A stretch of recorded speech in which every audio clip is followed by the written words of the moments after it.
السلام علیکم دوستوں، کیسے ہیں آپ؟ امید ہو کہ آپ سب ٹھیک ہوں گے۔ آج میں آپ کے ساتھ جو واقعہ شیئر کرنا چاہتی ہوں وہ قوم لوط کا ہے۔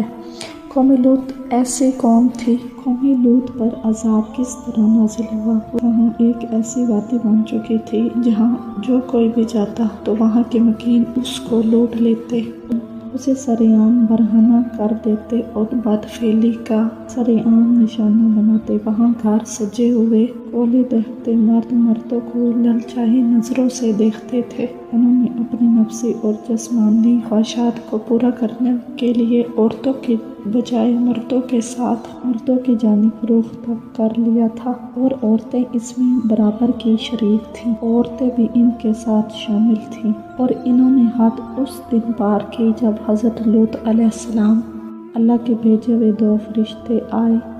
اللہ کے 2 فرشتے جو خوبصورت لڑکوں کی شکل میں حضرت لوط علیہ السلام کے پاس آئے۔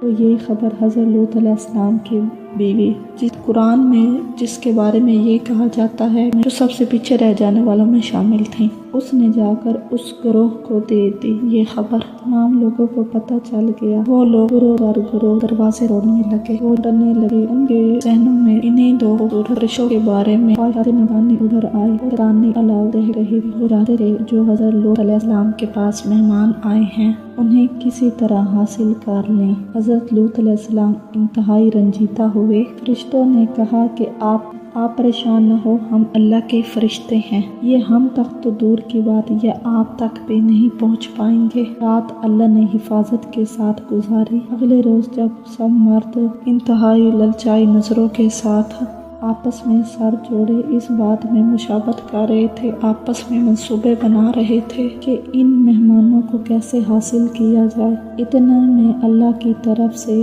عذاب آن پہنچا۔ اس روئے زمین کی اسی وادی کے ٹکڑے کو اللہ تعالیٰ نے ہوا میں بلند کیا، اوپر اور اوپر اور اوپر اتنا بلند کیا، اور پھر زوردار جھٹکے کے ساتھ واپس زمین پہ اس طرح مارا 400 فٹ گہرائی میں چلا گیا وہ حصہ، اور جس کی چیخ و پکار کی آوازیں آسمان میں فرشتوں نے سنی۔ اس طرح یہ زمین کا ٹکڑا زمین میں دھسا کے نتیجتاً اس میں سے پانی نکل آیا۔ جو لوگ بچ گئے، اوپر سے اللہ نے ان لوگوں کے لیے اللہ تعالیٰ نے آسمان سے پتھر برسائے، آگ کی طرح پتھر اور نشان زدہ پتھر تھے، جس کے حصے کا پتھر صرف اسی کو جا کے لگتا تھا۔ اللہ نے سب کچھ تہس نہس کر دیا، اور سب کچھ اتنا غلیظ خام تھا یہ کہ جس کے نتیجے میں زمین سے پانی نکلا، اور اس نے ان کی غلیظ لاشوں کو اپنے اندر دفن کیا۔ پانی اتنا گندا ہو گیا کہ اسے ڈیڈ سی کہا جاتا ہے،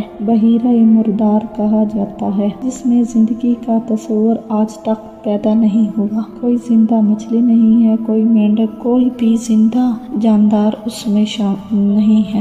وہاں پہ زندہ نہیں رہتا کوئی بھی جاندار۔ یہ انجام تھا اللہ کی حدود کو پامال کرنے والوں کا، جو اللہ کے قانون کے ساتھ، جو شریعت کے ساتھ کھلواڑ کرتے ہیں، ان کا یہی انجام ہوا۔ اللہ کے عذاب کو دعوت دیتے ہیں۔ تعالیٰ اس قوم کو، اس وطن عزیز کو، اس قوم کو، امت مسلموں کو اس لعنت سے محفوظ رکھے، آمین آمین۔ یہ ایک ایسی قوم تھی جس نے یہ کام شروع کیا۔ آج سے پہلے کسی قوم نے ایسا کام نہ کیا تھا جس کا گناہ انہی کے سر زد ہوگا، اس لیے کہ مرد کے ساتھ زنا کرتا تھا۔ اللہ ہمیں اپنے حفظ و امان میں رکھے۔